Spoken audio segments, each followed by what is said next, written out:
Mais um Sindicast, hoje na presença do deputado, né, Genilson Leite, é o segundo mandato, ele que é tarauacaense, né, deputado, médico, por isso que inclusive ele está ajudando a impulsionar aqui o nosso Sindicast, que está logo no início. E do meu lado, meu presidente do Sindicato dos Médicos. E a gente começa falando no Sindicast sobre justamente quem é Genilson Leite, né? Veio do Seringal, como é que foi essa jornada antes de se tornar médico, doutor? Olá, Freud, dizer que é um prazer estar aqui participando do Sindicast. Quero começar elogiando a iniciativa, porque é um instrumento importante de informação da categoria. Saudar aqui meu colega Guilherme, né, que vem desempenhando um mandato bastante produtivo e ativo, né? A turma já elegeu ele um dos presidentes mais firmeza, né, que já passaram por aqui, em função do seu compromisso e atuação em defesa da categoria. E dizer que é uma satisfação poder falar um pouco aqui sobre a nossa caminhada, sobre a minha vida, né? De fato, eu sou tarauacaense, nasci no Seringal chamado Mucuripe, né? Naquele tempo, Seringal era uma região onde moravam, né, muitos seringueiros no ciclo da borracha. Então, as pessoas tinham um patrão que morava na beira do rio, né, tinha a loja ali que eles chamavam, que era o comércio, e os seringueiros moravam todos na floresta. A casa de aviação, né? Era a casa de aviação. O barracão, né? Isso. Só que quando eu nasci, essa modalidade de seringal já tinha praticamente acabado. Estava acabando. Decadente, né? O ciclo da borracha estava no seu final. E aí, como houve essa evasão da produção de borracha no nosso estado, os investidores ou as casas aviadoras, elas acabaram deixando esse investimento, e na zona rural do nosso estado, do nosso Acre, prevaleceu uma espécie de dificuldade muito grande. Começou um período de muitas dificuldades financeiras, né, porque já não tinha muito recurso, já não girava muito dinheiro naquelas regiões. E a gente que morava no Seringal, eu me lembro até hoje, assim, eu era menino, a gente passava tipo 1 semana, 2 semanas que não passava um barco, né? Tudo ficou difícil.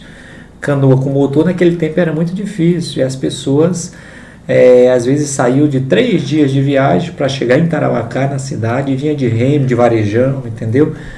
E eu tenho essa memória porque às vezes a gente passava muita dificuldade quando adoecia. A gente adoecia e às vezes tinha que utilizar o medicamento da floresta, né? As ervas e tal, o conhecimento local. Tinha gente que até morria nessas beiras de rio porque não tinha médico. Tinha gente que era enterrado, né? Enterrado no Seringal, porque não tinha médico. Às vezes você tinha uma dor de dente, passava ali 10, 15 dias com dor de dente. E tinha uns dentistas práticos que subiam de vez em quando e arrancavam os dentes de qualquer maneira. Por isso que naquele tempo teve muita hepatite. Era um período em que foi distribuído muita hepatite no Acre inteiro, porque tinha os dentistas práticos que não utilizavam, né, os materiais esterilizados. Chegava no Seringal ou numa área dessa e vem, quem é que está com dor de dente, quem é que tem dente estragado? Aí começava, arrancar. Se tinha um com hepatite, passava para os outros todos. Por isso que nós tivemos um surto tão grande de hepatite. Era malária. Malária, hepatite B, hepatite C, né, febre tifoide. E vacina naquela época, como é que era? Vacina era difícil, né? Mas já existia naquela região, né? Já existia a vacina, claro, a vacina. Mas tinha que andar até. Tinha que andar, né? Tinha muita gente que morria de tétano, crianças morriam de tétano, porque não saía de lá para vir para a cidade se vacinar. Então tinha bastante, né? Quando eu tinha 7 anos, eu deixei meus pais e vim morar na casa dos avós para poder estudar.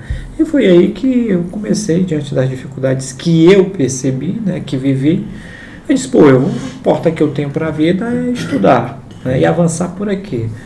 E as oportunidades foram aparecendo, e eu sempre levei o estudo muito a sério, né? Sempre gostei de chegar, sentar na frente ali, ouvir bastante professor, né? Fazer o dever de casa, que naquele tempo tinha a história do dever de casa, né? Chegava em casa e ia fazer o dever de casa. E também eu gostava de trabalhar, de estudar para tirar notas boas. Então eu sempre me esforcei muito porque eu disse, poxa, vai ser por aqui, a minha oportunidade vai ser por aqui. E assim aconteceu, né? Fiz o meu ensino fundamental, depois fui para uma escola interna, né? Uma escola, chama-se em Presidente Prudente, pertinho de Presidente Prudente, uma escola técnica em São agrícola, Paulo. Em São Paulo. De manhã eu trabalhava. Você fazia aqueles cursos então profissionalizantes, era técnico agrícola. Técnico em agropecuária, né? A nomenclatura, né? Que cuida, trabalha com a agricultura e com a pecuária, né? Você chegou até Presidente Prudente como? Você pensou... Eu tinha 14 anos, um dia eu estava indo, né? Apareceu essa vaga lá em Tarauacá, eu estava começando o meu ensino médio, eu ia começar meu ensino médio. Aí um conhecido meu chamado apareceu e disse, Janilson, tem esse curso lá em Presidente Prudente, tu topa aí? Eu tinha 14 anos. Eu disse, como é que é? Ele disse, é assim, uma escola boa, 3 anos de formação, você já sai de lá com uma profissão. Aí eu disse, poxa vida, mas eu sou de menor, tenho 14 anos ainda, né? Aí a minha avó, né, falei com ela, ela disse, você por mim vai. Eu fui falar com minha mãe, ela disse, não, você não vai porque seu pai quando chegar do seringal, ele vai achar ruim, você é de menor e tal. Aí eu falei para minha avó, disse, avó, pode ser a minha oportunidade, converse com a mãe e tal. Aí a minha avó foi lá e conversou. E aí, desculpa, eu falei 2014, então foi 2004, né? Eu já estava fazendo a conta aqui, porque 2014 era muito... Foi 2004. 2004. E aí, eu... conseguimos, né, a partir desse trabalho, levar a pecuária para o Jordão, e hoje o Jordão é sustentável em carne, né? E aí depois passei um tempo por lá e foi quando surgiu a vaga para mim fazer medicina em Cuba. E fui. Né? Era bolsa. Era bolsa, mas bolsa. Você não a gente sabe que geralmente você pensou no curso de medicina como inspiração do seringal, ou você já foi algo que te despertou? De oportunidade, assim, uma coisa assim. Não. A gente que nasce onde eu nasci, a maior parte das pessoas que nascem onde eu nasci acha muito, né? Mas é muito atraído por essa palavra, né? Você vai ser médico, né? E é uma realização para qualquer criança, né? Para qualquer jovem, para qualquer estudante, não só de onde eu nasci, mas para hoje a medicina ainda é uma área muito procurada por todas as classes. Né? Vislumbra, né? Vislumbra todas as classes, o filho do pobre, o filho da classe média, o filho do empresário, do rico. Não, o filho vai ser médico. Médico ou advogado? Médico ou advogado. Então eu sempre tive essa coisa dentro de mim, né? Sempre tinha esse desejo, mas a oportunidade não tinha chegado. Eu até fiz uma vez um vestibular, cheguei perto, mas acabou que não deu certo. E aí quando eu vi essa vaga, eu disse, não, vou, né? Aí fui em 2000, aí sim, foi em 2005. Você começou em 2005, né? Isso. Aí fez 6 anos e voltou. Fiz 6 anos e voltei. 6 anos e meio, porque antes de a gente ir... Faz uma adaptação. Faz uma adaptação, que são 6 meses, chama-se pré-médico, né? É um curso que você faz espanhol, e faz as ciências básicas, né? Biologia, bioquímica, aí física, matemática, para ver também se você tem ali o... E como é que é o investimento, né? Eu queria saber assim, como é que foi a tua experiência lá, assim, o país em si, a mudança de cultura. Quer não, a gente tem uma visão romântica também, né? Sobre a medicina lá, se fala muito bem.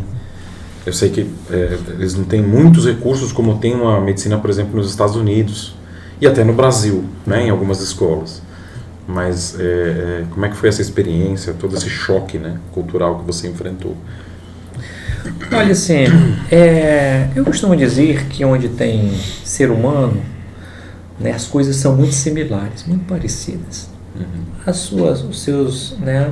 Os seus defeitos, né? Não tem ser humano tem defeito, mas também tem as suas vantagens, né? As pessoas, né, às vezes nos surpreendem, né, com algumas qualidades que elas têm. E eu não tive assim um choque cultural quando eu fui para Cuba, que me disse, olha, puxa, eu vou voltar para o Brasil. O meu principal problema inicialmente foi o idioma. Né? O idioma espanhol, nós estamos aqui do lado da Bolívia. Todo mundo acha que vai entender, né? Vai entender. Mas não é bem assim, né? Não é bem assim. A gente está do lado da Bolívia que fala espanhol, mas as escolas no Brasil tudo é inglês. Né? Nosso segundo idioma é o inglês. A América Latina toda fala espanhol, mas aqui no Brasil o segundo idioma é inglês. Então, quando eu cheguei em Cuba, eu disse, poxa, será que eu vou entender? Mas há uma coisa no que se refere à aprendizagem do idioma. Uma coisa é você estudar e outra coisa é você ir para o país e ficar lá. Você indo para o país, comendo, dormindo, estudando, assistindo TV, rádio, você aprende rapidinho. Faz por osmose, né? Por osmose, pela necessidade. Você dificilmente, às vezes, tem gente que perde até o acento, né? Mas, assim, por exemplo, eu nunca perdi o meu acento, acento você fala da grafia, né? Não, da pronúncia, o sotaque, né? Eles chamam acento, o sotaque. Em inglês também é accent. Exatamente. Então, assim, tem gente que perde até o acento e fala espanhol fluentemente, como se fosse, por exemplo, lá um cubano. É mesmo? Mas eu falava espanhol, entendia e me comunicava muito bem, só que eu sempre mantive um acento ali do portunhol, né? E as pessoas, quando eu falava na rua, diziam, brasileiro, dizia, sou do Brasil. Sou do Brasil. Também eu, assim, não senti esses choques culturais. É óbvio que nós vivemos uma situação econômica diferenciada em Cuba, né? Por quê? Porque eles erraram, no meu ponto de vista, né? Eles erraram numa convicção que eles têm, que os meios de produção têm que estar na mão do Estado. Os meios de produção na mão do Estado, todos os meios de produção na mão do Estado, né, o Estado não dá conta de cuidar. E aí os serviços, algumas coisas vão ficando um pouco precarizadas. Né?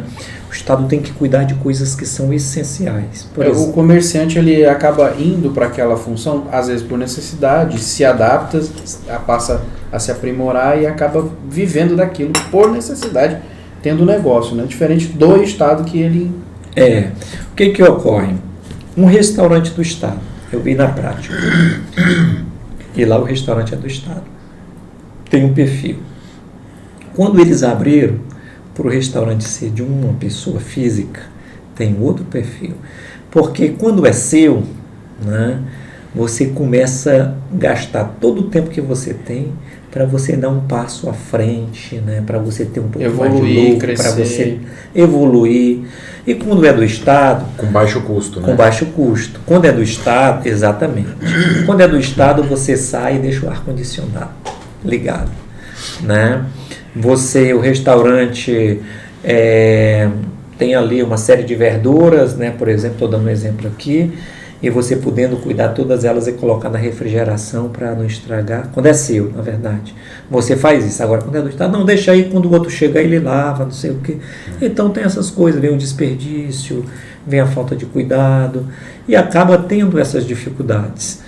Restaurante, essas coisas assim, precisa ser, né, na iniciativa privada. Eu acho que o Estado tem que cuidar das matrizes energéticas, né? Oferecer assistência. Tem que cuidar da saúde, tem que cuidar da educação, tem que cuidar daquilo que é da segurança, daquilo que é estratégico para a sociedade e para o desenvolvimento do país. Agora, o Estado não pode cuidar da banquinha de bombom até o comércio, até a grande indústria, né? Os centros de biotecnologia. Então, eles perdem muito tempo com isso.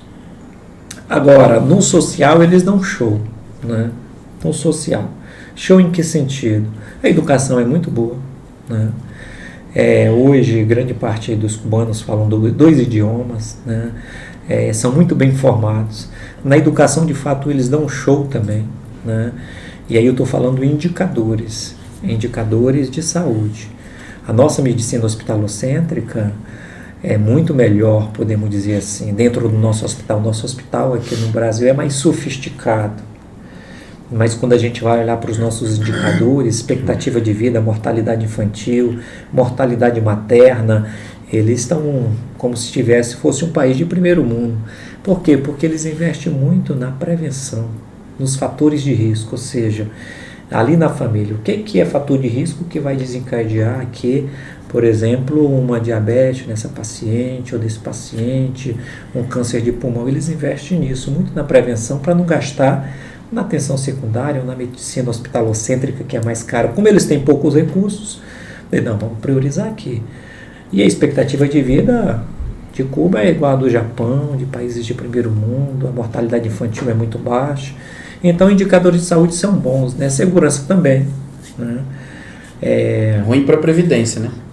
Ruim para a Previdência. Ruim para a Previdência. Que a pessoa passa mais tempo. Agora deixa eu ir um pouco além, assim, né? Porque eu vi que você no começo fala de muitas doenças infecciosas, que certamente que você vivenciou no Seringal. Vivenciei.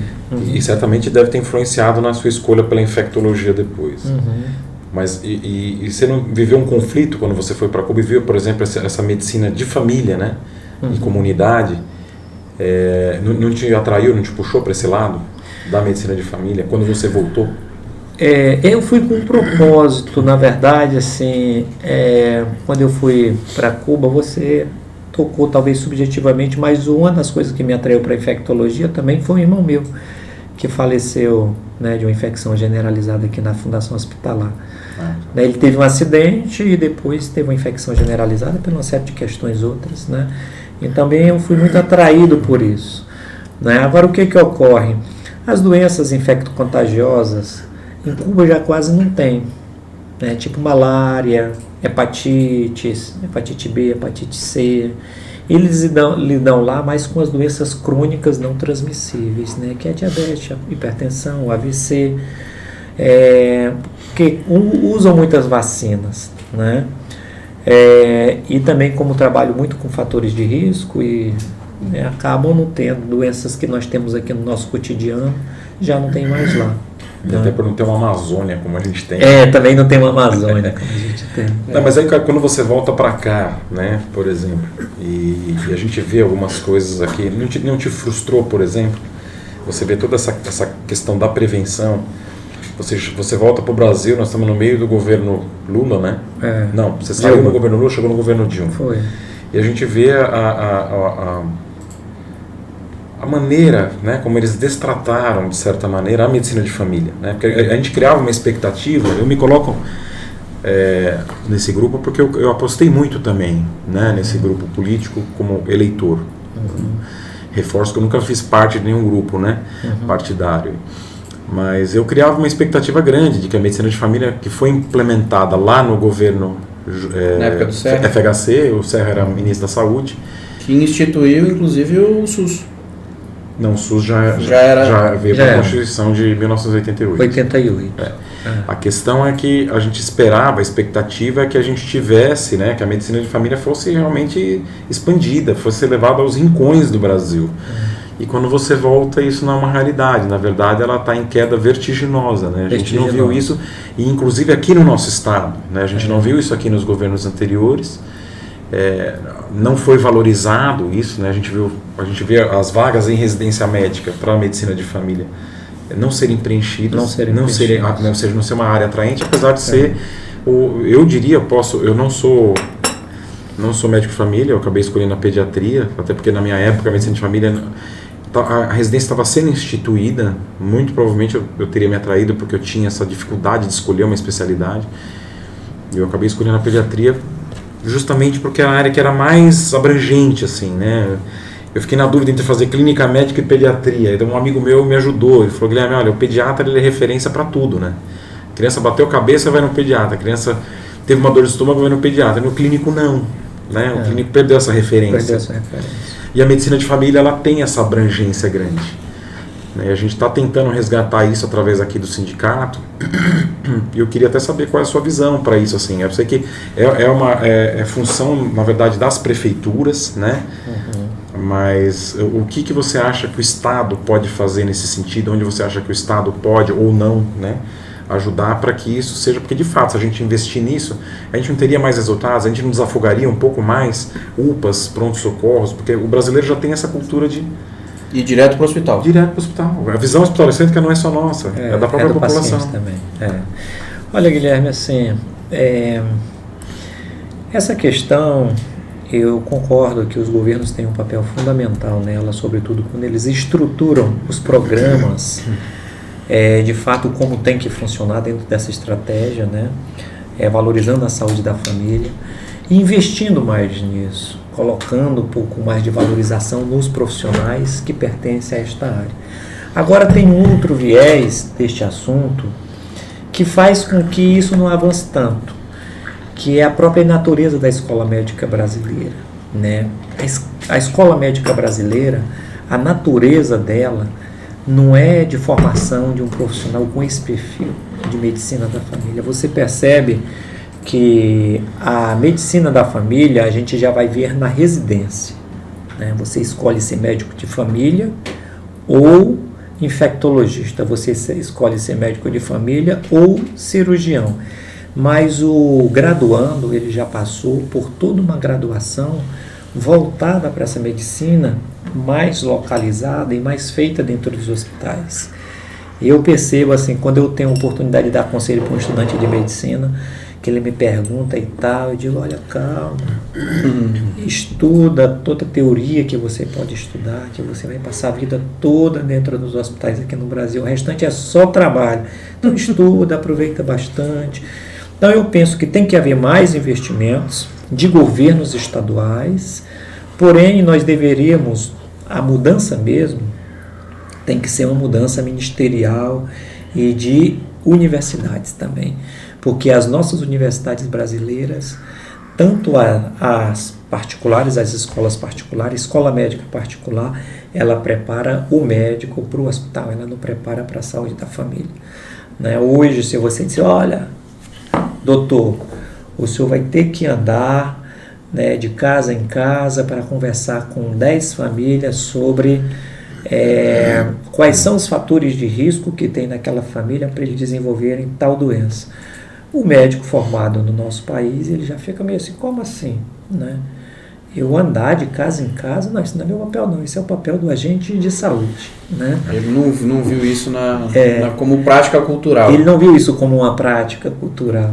E lá em Cuba, o médico, desde a sua graduação, ele já faz isso. Então, assim, nós não temos condições de mudar a estratégia de saúde no nosso país só pelas políticas de governos. Nós precisamos mudar também. Todo mundo acha que é imposto, né? Mas não é a cultura que vem. É a cultura. Nós precisamos mudar a concepção da escola médica brasileira, que hoje não é voltado para a saúde da família. A concepção médica brasileira, na escola médica brasileira, é voltada para o hospital, é voltada para a tomografia, é voltada para o transplante de fígado, é voltado para isso. Não é voltado para vacinar as pessoas para não ter hepatite B, né? Inclusive, esse é um outro assunto que lá em Cuba funciona bastante, que se chama educação em saúde para a população. É algo que a gente não tem aqui. Em economia, questão de economia também, que a gente... Isso. A boa parte do brasileiro é endividado e saúde. Tem esgoto, tem, né? Tem esgoto, tem. Então, o que ocorre? O sistema de saúde, né, ou seja, os profissionais de saúde não vão resolver sozinhos os problemas de saúde da população. Agora, quando você prepara o cidadão para ele ter conhecimento sobre o que é um fator de risco, né? Por que a pessoa desenvolve hipertensão, por que a pessoa pode desenvolver uma diabetes. Quando você no dia a dia vai formando o cidadão para isso, ele começa a se cuidar também. E assim, por exemplo, o governo investe quantos milhões em comunicação e imprensa aqui no Acre? Né? Investe milhões. E você não vê um programa médico, e nenhuma TV, e nenhum jornal vindo do governo para poder orientar melhor a população sobre saúde pública, né? Nem nas prefeituras. A propaganda é boa. A propaganda é boa. Equipamos não sei quantos hospitais. Exato. Você chega no hospital, está chovendo dentro. Você vê as rádios também. As rádios, né, hoje no programa Nobre, ali, eu estava ouvindo, assistindo, na TV Gazeta ali, estava fazendo propaganda sobre fruto do quê? Do comércio, do modelo que nós vivemos. Propaganda, olha, o quilo de batata está não sei quanto, o quilo de tomate, né? Horário nobre. E que tal se a gente tivesse ali dando uma informação sobre qualidade de vida, né? Então, são essas questões que fazem com que você possa melhorar ou não um sistema de saúde. Por isso que eu acho que o governo deveria investir mais em comunicação, mas também com esse foco de levar informações mais úteis também para a população. Deixa eu aproveitar o gancho aqui. A gente não está em época de candidatura ainda, mas a gente já quer, claro, como um sindicato médico, a gente quer conversar com todos os colegas médicos que vão ser candidatos. Eu sei que você é pré-candidato ao governo do estado. O que você imagina? Assim, nós temos, eu acho que a saúde é o calcanhar de Aquiles, né, do nosso estado. É o problema mais grave. Mas o que você pensa, assim, de imediato, né, assumindo, em se consagrando aí vitorioso nas eleições, o que é uma forte possibilidade, assim, no meu ver, porque eu vejo a situação atual como catastrófica, né? A gente vê a dificuldade com que o governo tem de empenhar a palavra, né? E o nosso sindicato tem feito levantamento e nas diversas unidades a gente tem colhido, praticamente nós temos um dossiê aí de problemas nas mais diversas unidades. O que você pensa como, assim, como medida inicial para causar impacto no seu governo, já pensando que a saúde é o nosso maior problema e que nós temos as mais diversas deficiências, desde remédio, a materiais médicos hospitalares, a profissionais, recursos humanos, né, a questão da terceirização, que é um gasto violento. A gente está vendo hoje a publicação, acho que foi na C24 Horas, né, que falou que são 18 milhões mas que não vai ser gasto com a terceirização. A terceirização deles lá, inclusive, não dá para entender, porque do CESACRE, né? Era para estar investindo em médico, enfermeiro e dentista, e a terceirização deles é para várias outras áreas que não são da área de saúde. Claro que é o correto, né? Se você olhar a lei trabalhista anterior, você não podia investir na área final, né? Mas hoje... Não, mas resumindo, assim, a gente tem uma expectativa, né? Sempre que algum médico se candidata, e a gente nutre uma grande expectativa, ainda mais no seu caso, de evoluir melhor o setor, né, da não saúde. É porque nós estamos aqui, porque a gente se conhece, mas porque a gente tem acompanhado a sua trajetória, o seu trabalho, a sua dedicação, o seu empenho, os seus resultados. Então, naturalmente, a gente vai ter uma expectativa muito maior do que a gente criou com o Gladson agora. Então, a sua responsabilidade aumenta exponencialmente. O Gladson criou uma expectativa enorme na saúde. Eu chegava dentro dos hospitais, Guilherme, e abordava os servidores de saúde. Pessoal, e aí, doutor, tudo bem? Eu disse, tudo bem, tal, estamos aí na caminhada e tal. E aí, vamos, né, dar um apoio para o Marcos Alexandre. Eu dizia, não, nosso candidato agora é o Gladson. E a maior parte dos servidores da saúde fizeram isso, né? Fizeram isso. Então, foi, de fato, um apoio massivo para o atual governador. E a gente lamenta, né, que ele tenha tido a dificuldade de fazer, né, por onde, né, o servidor agora novamente está satisfeito com ele. Mas assim, Guilherme, te dizer uma coisa. Eu acho que em relação à saúde, nós temos que trabalhar dois focos. Primeiro é como a gente atinge de forma massiva ou da forma mais eficiente possível os problemas da população, né? Como é que a gente atende melhor o cidadão? E como é que a gente ajuda mais os que fazem saúde no nosso estado, né? Os nossos servidores que passaram a sua prova de fogo da vida pandemia. Na pandemia. Foi uma prova de fogo e uma prova de vida que os servidores da saúde fizeram agora. Olha só, vou te dar um exemplo. Com a pandemia, grande parte da atenção do sistema estava dedicada à pandemia. Mas foi remansando uma quantidade de demandas de áreas especializadas, exames, cirurgias. Represou muita coisa. Represou muita coisa. Eu ando nesses interiores e tem gente com câncer evoluindo porque não fez a cirurgia. Tem gente morrendo com pancreatite por conta que está com pedra na vesícula. Mulheres com útero, né, caído, que nem elas chamam, né, que é o prolapso, Né? Por conta de quê? Por conta aguardando a cirurgia. Então nós temos que fazer alguma coisa para dialogar com isso. O governador mandou hoje para a Assembleia, na hora que a gente estava conversando ali sobre a aprovação do PL, do projeto de lei do auxílio saúde, auxílio alimentação, passou 2 projetos lá. Um era de um helicóptero, 35 milhões para comprar um helicóptero. Precisa comprar um helicóptero? Acho que precisa. Mas se a gente pegasse esses 35 milhões, financiasse esses 35 milhões, vamos pegar 35 milhões, vamos juntar mais uns 20 aqui, e vamos diminuir a fila de cirurgia para tirar a dor da população, para fazer com que essas pessoas que estão esperando investiria na área previsto na Constituição, que é saúde e educação. Previsto na Constituição. Saúde. Pessoas que estão esperando há anos, morrendo. O que é prioridade? É a vida. Então, vamos pegar esse dinheiro e vamos investir aqui. Então, eu penso nisso.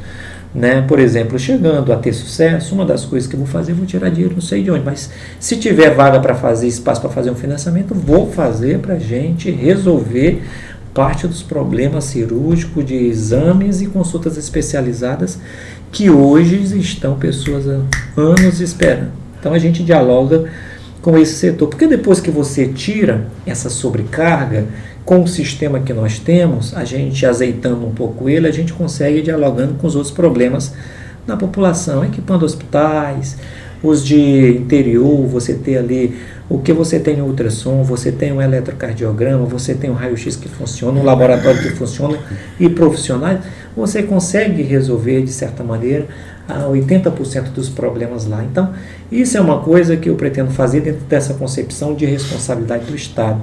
É óbvio que, dialogando com a concepção de saúde, a gente precisa conversar com as prefeituras sobre uma melhor eficiência da atenção primária para dialogar com aquilo que eu falei, expectativa de vida, diminuição da mortalidade infantil, ou seja, indicadores de saúde. E o outro é a situação do nosso servidor. Né? Eu sempre uso esse termo. Porque não é só da pandemia agora que ele está sofrendo, né? Não é só da pandemia agora. Ele também tem questão da tuberculose, né? Tem a questão, tem outras questões, né? Então, assim, o nosso servidor, nós precisamos valorizar ele. Eu costumo usar alguns exemplos, né? O técnico de enfermagem hoje, o técnico de enfermagem ganha R$ 1.200. Um plantão dele de 12 horas é R$ 70. Dá para aceitar isso? Não dá para aceitar isso, né? 12 horas de trabalho cuidando de medicação de paciente, fazendo medicamento endovenoso, dando banho em paciente, passando sono em paciente, escrevendo em prontuário. Você, ao final do dia, depois de tantas responsabilidades vitais que nós podemos dizer, o cara recebe R$ 70, que não dá para comprar um botijão de gás. Então a gente precisa encontrar uma maneira, se o Estado tem um limite de responsabilidade, se a gente tem uma reserva que pode valorizar esse servidor, nós vamos fazer isso. Então, pela luta que a gente vem fazendo ao longo dos anos da nossa vida política, eu pretendo fazer isso, né, e ajudar mais o servidor de saúde, sobretudo pelo reconhecimento histórico, né, não só pela importância que ele tem dentro da vida em sociedade, mas também pelo reconhecimento de toda essa luta que foi feita nesses 2 anos. Então, acho que esses 2 elementos, né, com esses 2 elementos a gente dialoga com a necessidade da população e a gente dialoga com a necessidade do nosso servidor. Inclusive no interior, né? No interior. É uma coisa que a gente tem tentado mostrar, o nosso sindicato tem trabalhado em cima disso, principalmente quando fala com a imprensa, tentar transmitir à população que quando a gente luta, né, por vantagens, na verdade, para eu não consigo chamar de vantagens para o servidor, porque a partir eu sempre bato nessa tecla, né? Quando a gente solicita melhores condições de trabalho, se a gente quer uma cadeira mais adequada para você ter no seu ambulatório lá da fundação, quando você quer uma iluminação boa, quando você quer um isolamento acústico, como a gente tem aqui, um ar-condicionado, isso melhora o teu poder de acurácia, né? de resultado. Então, não é bom só para o médico que está ali atendendo, para o enfermeiro, para o psicólogo, para o dentista, mas é bom para o paciente, o resultado vai ser melhor. É como eu falo para os colegas também, às vezes. Tem colega que fala, porque hoje estou na UPA, tem um monte de gente para atender e estão me pressionando. Eu falei, não se sinta pressionado, porque atender rápido, não resolve o problema, resolve temporariamente. Você atende rápido, você não se comunica adequadamente com o paciente e ele volta para o final da fila, porque amanhã ele vai voltar. Porque ele não foi esclarecido adequadamente. Aquele paciente que você passa um antibiótico, ele volta no dia seguinte e fala, a febre não passou. Mas você não falou para ele, olha, poxa, 48, 72 horas para ter o resultado que a gente está esperando. Os sinais de alarme são esse, você vai voltar se aparecer isso. Não deu tempo, porque você está com pressa. Então o que eu vejo hoje na gestão é essa falta de perceber que investir no servidor, capacitar o servidor, aprimorar o servidor, na verdade, é trazer resultado. Dar melhores condições para ele atender. Né? É trazer resultado para o próprio Estado. É Isso. economia a longo prazo. Só que todo mundo pensa muito curto, né, Janus? Todo candidato, ele pensa aqui, ó, no ano seguinte, na eleição seguinte, na verba do ano que vem, né, no dinheiro. É sempre dinheiro, né? Quando a gente chega, Freud, ali você está acompanhando agora o Sindmed e os trabalhos médicos, mas a gente que é médico, Guilherme, não sei se você já entrou ali no pronto-socorro, na emergência clínica várias vezes. E na observação. Quando você entra naqueles 2 lugares ali no pronto-socorro, Desesperador. A gente fica desesperado. Sim. Desesperador, né? Você vê ali em torno de 50, 60 pessoas e às vezes 2 médicos atendendo, 2 enfermeiros, 1 enfermeiro e 3 técnicos de enfermagem. São pessoas com doenças graves. Veja bem, a emergência clínica do pronto-socorro, que hoje está em torno de 18 leitos ali, a emergência é o local que tem 1 médico, 2 médicos. É o local mais importante da saúde hospitalar do estado. É porta aberta ali, né? Vai chegando. A emergência clínica é o lugar mais importante, né, hoje da medicina, ou seja, do sistema de saúde do estado do Acre. Por que eu digo mais importante? Porque é lá que você muda o prognóstico do paciente. Se os médicos estão, isso que o Guilherme falou, no ambiente bom, adequado para atender, com a cabeça fresca, né? Chegou um cara lá infartado, você tem tempo, né? Você está com condição de dar toda a atenção para ele, de modo tal que você resgate ali, não deixe aquele coração, né? Ficar em sofrimento por muito tempo e depois ele desenvolver uma insuficiência cardíaca. Se você atende esse paciente bem e com resultado, você tirou daquela vida um problema e tirou do sistema um custo a mais. Porque com recurso. Com recurso. E com remédio, com exame. Isso. E não vai tanto para o INSS. E não vai tanto para o INSS. Que o presidente também trabalha no INSS. E hoje não é possível, fazer isso. Para você ter uma ideia, se chega um paciente hoje no pronto-socorro, para reanimar, não tem onde reanimar ele. Por quê? Porque tem que é ali onde está, né? Não tem onde reanimar ali na emergência. Eu chego ali, às vezes tem gente deitado nas cadeiras dos enfermeiros sentar quando estão ali dando tranquilizar. Então a gente precisa reorganizar aquilo ali, a gente precisa colocar mais médicos ali, a gente precisa colocar mais profissionais, a gente precisa readequar aquilo, porque ao final quem sofre é a população. E é o que me parece, né, que eu não sou médico, mas você olha, é um espaço meio que improvisado ali. Né? Improvisado, pequeno, né? Antes funcionavam aqueles pacientes que estão ali dentro, existia uma semi-intensiva e a emergência era só para casos de emergência. Aí juntou a semi-intensiva, né, para os pacientes graves entubados, com os pacientes que chegam já infartando com AVC. E agora com Covid, sem Covid, está tudo misturado. Então está tudo misturado. Né? A pessoa chega sem Covid, já vem com a doença e ainda ganha outra, né?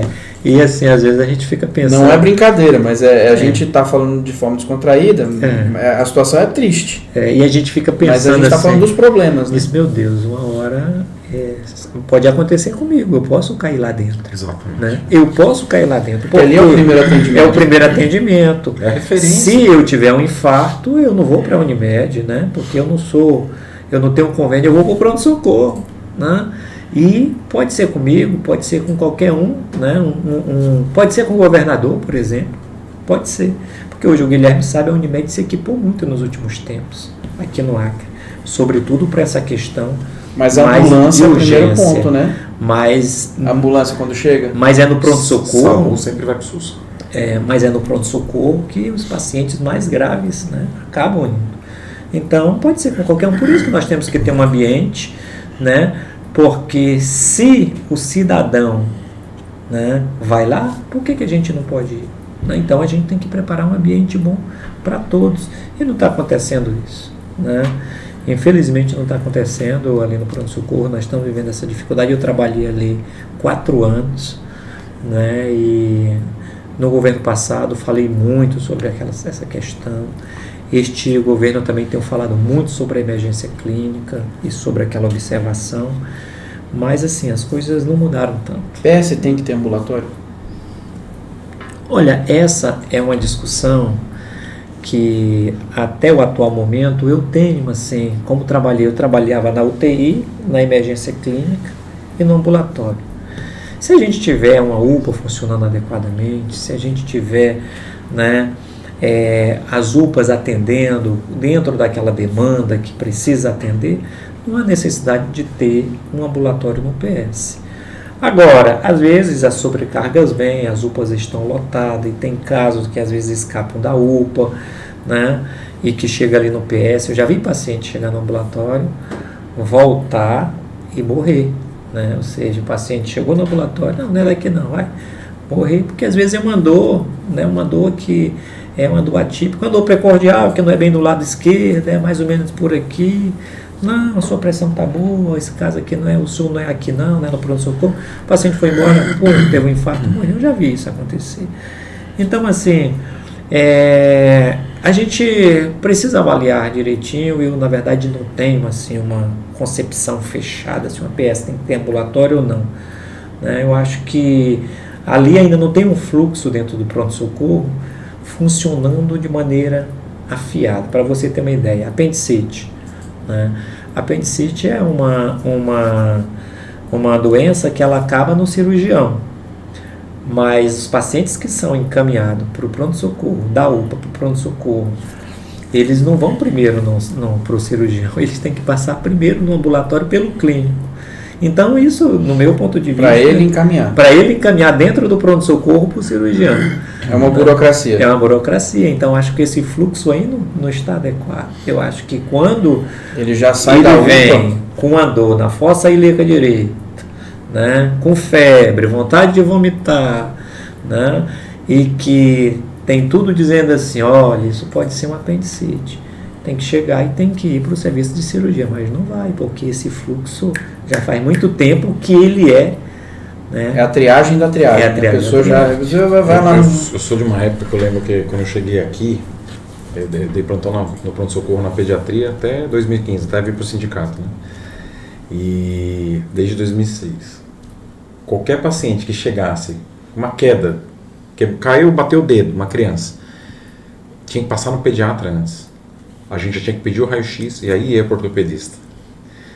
Isso levou anos para mudar, tá? Mas um pouco tempo que eu fiquei lá na direção, a gente mudou e era uma quebra de paradigma, porque era uma rotina. Era uma rotina. Aí eu falei assim, não, calma aí, como que nós vamos fazer um raio-x sem o ortopedista avaliar? Avaliação clínica primeiro, não exame primeiro, né? Mas era assim que funcionava. Era assim que funcionava, entendeu? A mesma coisa era também, na época na cirurgia, não sei como é que está hoje, para falar a verdade, mas era uma coisa assim, o cirurgião atendia a criança e depois vinha para a pediatria para a gente prescrever. Mas calma aí, quem faz o atendimento é quem prescreve, né? Eu não via a ferida, como é que estava, se estava infectada, se eu tenho que dar um antibiótico, se eu tenho que... Quem viu o ferimento, quem fez a limpeza cirúrgica ali, é que vai, né, prescrever. Então, quer dizer, existe essa questão de precisar organizar muita coisa. A gente precisa organizar muitos fluxos, porque depois que você coloca as coisas funcionando dentro do seu fluxo, eu acho que inclusive a gente pode melhorar muita coisa. Guilherme, sabe, Freud, o mundo inteiro está se modernizando desde o ponto de vista da construção dos sistemas, né? Tanto os sistemas internos, o pessoal chamou de logística, né? A logística, quanto os sistemas externos, ou seja, de atendimento ao cidadão, né? Hoje, até no próprio serviço particular, todas as clínicas elas têm os seus prontuários eletrônicos, né? A informação chega de forma bem já detalhada para o médico que vai atender, mas no sistema público não, é uma dificuldade. Se você dá entrada no pronto-socorro e você é atendido lá, você faz tomografia, você faz raio-x, você faz ultrassom, você faz um monte de exame de laboratório, e aí os médicos chegam a um diagnóstico. Ok, escreve numa folha de encaminhamento e lhe manda para a fundação. Quando chega na fundação, você chega sem nenhum exame, faz tudo de novo. Então a gente tem que integrar, os serviços têm que se conversar, porque senão é sofrimento para o paciente e gasto para o Estado. Então a gente tem que integrar o sistema. Aliás, a gente tem que integrar o serviço para facilitar. Hoje no UTI, para você ter uma ideia, um profissional de UTI médico, ele passa 60% do tempo dele preenchendo papel, podendo estar na beira do leito. Por conta de quê? Por conta da burocracia. O exame de laboratório já deveria subir dentro de uma planilha que todos os dias fosse se acumulando no mesmo lugar. O raio-x deveria subir, a tomografia já deveria subir. O médico está passando tudo para um folhão, tudo para o... A gente tem hoje recurso para isso, ou seja, recurso tecnológico para isso. À medida que você utiliza esses recursos para chegar a informação mais mastigada para o profissional, ele tem mais tempo para olhar o paciente, para cuidar do paciente. Você falando isso, eu estou lembrando da época da datilografia, que você, quando errava uma folha completa, uma folha, tá no finalzinho, uma letra. Aí você tinha que rasgar, às vezes o branquinho ninguém aceitava, você tinha que fazer tudo de novo. Né? É quase arcaico. Esse sistema me lembra uma coisa, que a questão até virou brincadeira, né? Dinheiro não falta gestão. Né? Mas parece que ninguém está aprendendo, o pessoal que está aí não está sabendo o que é gestão. Não tá, porque o governador ele acabou falando muito, né?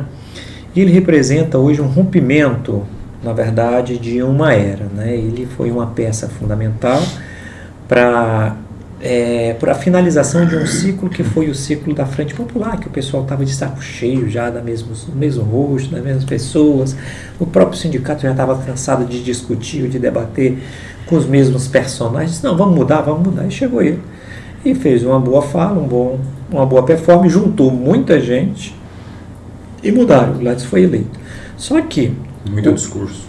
80% do tempo do atual governador, ele passou resolvendo pendenga política. Apagando incêndio. Né? Perdeu o vice, né? Perdeu o senador Petecão, perdeu o MDB, perdeu os seus aliados quase todos. E isso é gasto de energia e gasto de tempo. Era para estar utilizando o seu tempo para quê? Para estar cuidando dos problemas de Estado, né? Os problemas da população. Né? E não está gastando tempo com isso, está gastando tempo com outra coisa. Então, essa questão do dinheiro né? Do dinheiro tinha, falta gestão, a gente continua tendo dificuldade com a gestão, a gente continua vivenciando isso. Né? A gente continua com essa problemática, por quê? Porque o atual governo acabou não aproveitando a oportunidade que teve, né? Para fazer a gestão que precisava e que a população estava aguardando que ele fizesse. Essa é uma situação que, inclusive, causa mais transtorno do que você não tem a gestão, aí os serviços param, porque o que a gente vê é que não está andando, né? Você não vê a bandeira, não tem bandeira, o governo é um governo que não tem bandeira, não tem a saúde, o doutor Guilherme falou, um dos itens. Tem pesquisas que apontam que a população diz a saúde, está faltando saúde. E não tem bandeira, não tem... A gente fica... Será que ele não lembrou, né? Não tem uma linha mestra, assim, né? Uma coisa que direcionar. Nós vamos causar uma diferença fazendo isso, né? Você não vê, tapar buraco. A gente vê que os secretários de saúde... todos muito bem intencionados, acabam sendo substituídos, mas a gente não consegue ver um projeto propriamente dito. Nem para a saúde, nem para área nenhuma, né? Você observa, por exemplo, um estado que nem o Acre, é um estado da região amazônica, que depende, 90% do PIB acreano vem da área de serviços, né? E 40% disso é do serviço público, podemos dizer assim. É o serviço público, é o contra-cheque, né? São outros serviços. Como é que a gente vai resolver as demandas de uma sociedade crescente? Em 2030, o Acre vai ter 1 bilhão, né, 1 milhão de pessoas. Nós temos 900 mil. Nós vamos ter 1 milhão de pessoas. É mais saúde que precisa, é mais segurança, é mais educação, né, é mais infraestrutura, escola que nós precisamos. E aí, olhando para isso, o governador não pode dizer, puxa, eu vou só esperar que os recursos sejam repassados para o Acre, o que eu vou fazer? E ele só depende do governo federal, parece? Só do governo federal. O que eu vou fazer para aumentar a participação de outros setores da economia no meu estado? Hoje, quais são os setores da economia que nós temos? Nós temos o comércio, nós temos a indústria, nós temos o setor agropecuário, né? Nós temos o turismo. Tudo isso são setores importantes da economia que ele tem uma significância, né? Ele tem um significado dentro da economia de qualquer país. Mas a participação desses setores da economia aqui no Acre é muito pequena ainda, né? É muito pequena. Então o que a gente tem que fazer? A gente tem que fazer programas para aumentar a participação desses setores. A agricultura e a pecuária representam 8, 9% do nosso produto interno bruto, né? Então nós precisamos aumentar isso, fazer políticas públicas para aumentar isso, para a gente abrir mais portas de quê? De trabalho. Para você ter uma ideia, no ano passado, que foi no ano de 2019, o nosso PIB, né, diminuiu nessa área. E é uma área que o nosso potencial é muito grande, né, e que a gente precisa dialogar com ele. O turismo, para você ter uma ideia, a população já está um pouco cansada, o povo no mundo inteiro cansado de ir para as cidades, né, esse ambiente de pandemia, tem muita gente querendo conhecer um pouco da Amazônia, mas nós não temos nada de incentivo para isso. Nem um setor turístico, evoluiu, né? Regrediu, né? A nossa indústria, ela representa só 4%, né, do nosso produto interno bruto. A gente vai aumentar a nossa indústria se a gente não tem produção em escala. Por que o Rio Grande do Sul vende vinho? Por que o Rio Grande do Sul vende suco de uva, vende geleia? Porque tem muita uva, planta muita uva. O que nós plantamos muito de cultura permanente aqui no Acre? Quase nada. A gente está com o principal produto da nossa região é a farinha. O restante, tem muito café? Não tem. Tem muito açaí? Não tem. O Pará está bombando no açaí. Tem muito coco? Não tem. Então a gente precisa pensar nisso, porque é da agricultura permanente, com produção em escala, que nasce a agroindústria, que abre novas portas de trabalho e que faz o comércio girar. Se a gente não olhar para isso e ficar só dependendo do setor público e dos repasses federais, nós vamos só aumentar a quantidade de presos que tem. Tem 8 mil presos já lá no presídio, vai aumentar mais. Então, o governo precisa pensar nisso. Onde nós queremos estar daqui 10 anos? Para que o rumo Acre vai crescer? Daqui 10 anos nós queremos estar com que economia? A gente precisa fazer isso. Não tem uma mira para longo prazo. Né? Para longo prazo. Então, assim, o atual governo é um governo, digamos assim, de transição, do meu ponto de vista. Perdeu muita oportunidade.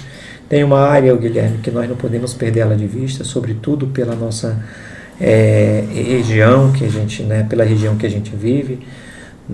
Pensando em geoeconomia, em geopolítica, você vê que no Acre, por conta da situação ambiental, nós não temos perspectiva de ter aqui indústria no modelo tradicional, carros, automobilística. A gente tem. Quando é que nós vamos trazer a indústria automobilística para cá? Demorar, não vai? Primeiro precisa ter logística, que a gente não tem. Precisa não tem rodovia decente, não tem ferrovia, não tem recursos energéticos eficientes. Por isso que, inclusive, é difícil você ter uma pessoa que vai, vou investir nas áreas produtivas para ter e gerar exportação. Isso não Então, nós não temos isso. O que nós temos que pensar? Puxa, o que se adequa bem aqui no estado do Acre diante da nossa realidade? Para além desses setores que eu falei, que é o setor da economia primária, agricultura, pecuária, com o nascimento da agroindústria, nós temos que começar a dialogar com esse novo tempo que nós vivemos, que é o tempo da tecnologia da informação. Os produtos digitais, eles são produtos que eles não precisam de carretas, de rodovias para eles serem comercializados no mundo. Eles só precisam ter infraestrutura. Eles não precisam dessa infraestrutura, eles precisam de internet boa e dados.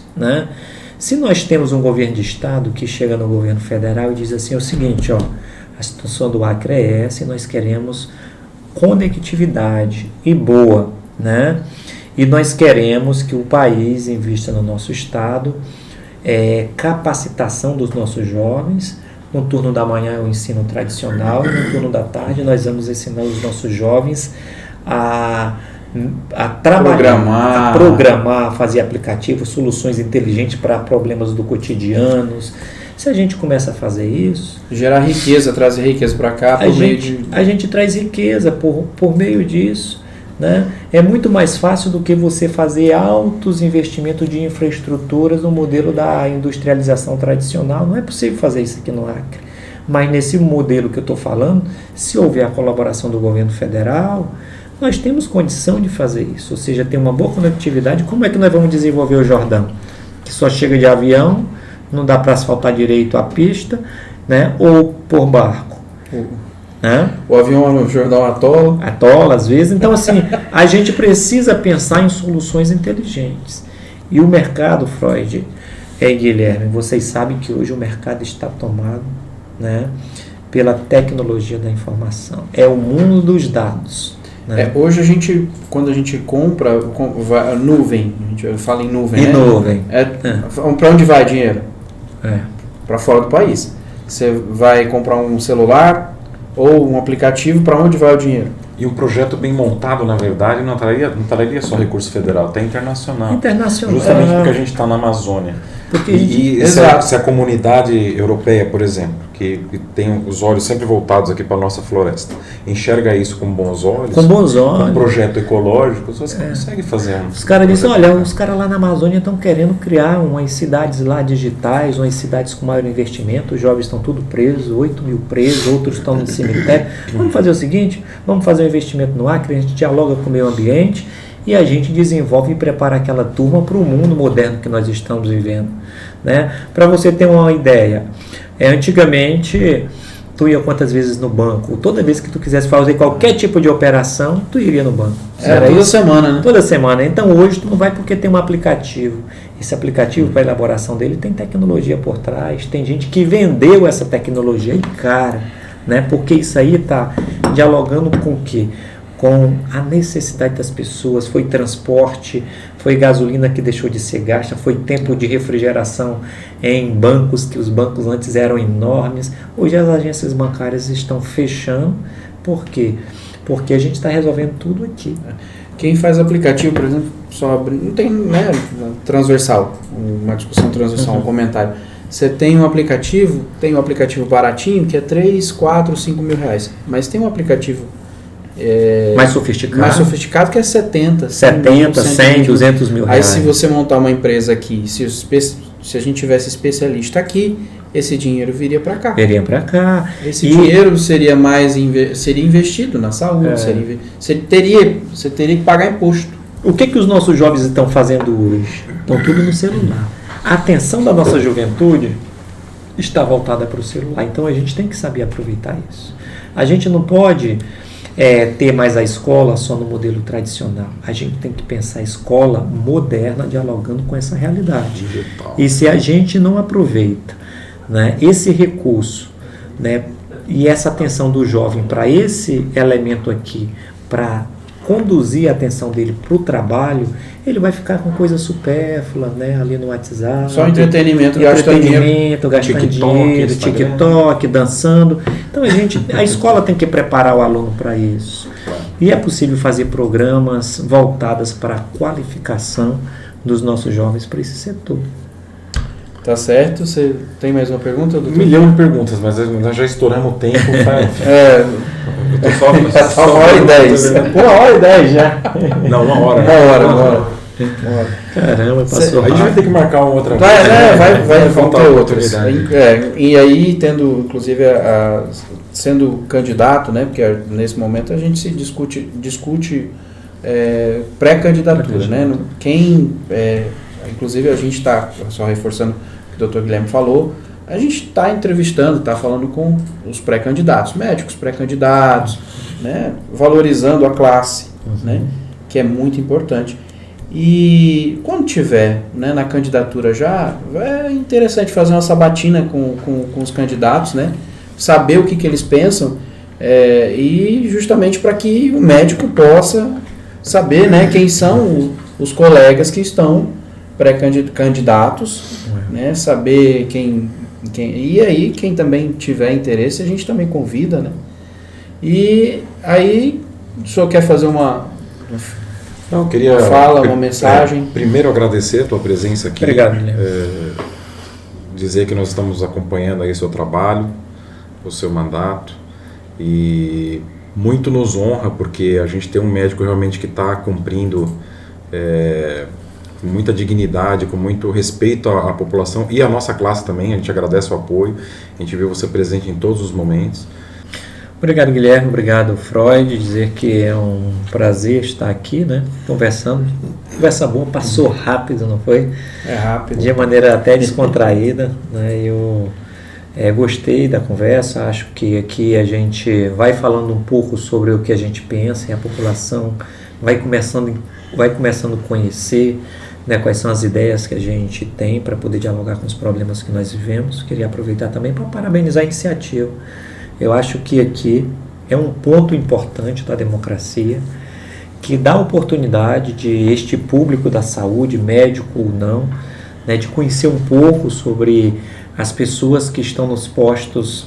Vou dizer que todos os setores de serviços públicos são importantes, mas que estão num dos postos mais importantes da vida em sociedade, que é a política, porque é ali na política que se toma a decisão, inclusive sobre a vida de vocês, que são servidores da saúde. Para todo mundo. Então é importante a gente saber o que pensam aqueles que estão na política ou aqueles que pretendem entrar na política sobre os mais diferentes assuntos, né? Eu até digo que você leva o que você pensa para a política, né? E você leva o que você é para a política. Você pode até entrar em partidos diferentes, às vezes que pense mais à direita, que pense mais à esquerda, mas se você tem uma essência, se ela é boa ou é ruim, você acaba dentro da política tocando ela. Eu sou servidor público, né? Eu sempre tive essa compreensão da importância do serviço público para o Acre. Não sou daqueles que acham que o Estado tem que ser grande, né? E que o Estado tem que cuidar de todos os serviços, não. Acho que o Estado tem que se limitar em determinados momentos, mas vejo que um Estado que nem o nosso, o serviço público é muito importante, porque mais de 90% da nossa população depende de serviços públicos, na saúde, na segurança, na educação. Nosso poder aquisitivo enquanto Acre, a nossa renda per capita é baixa, e o nosso poder aquisitivo do nosso cidadão é baixo, então não dá para pagar nem saúde particular, nem segurança particular, nem educação particular. Então a gente tem que valorizar muito o serviço público. Obrigado, parabéns pela iniciativa, parabéns ao Sindmed por estar tomando essa iniciativa de conversar sobre esse assunto tão importante. E então a gente encerra esse Sindcast, né, lembrando que em breve a gente vai ter um novo, né, vamos falar com os nossos assessores jurídicos, né, doutor? Falando sobre os direitos dos médicos. E aí, quem assistiu até o final desse vídeo está convidado para o próximo. Um abraço.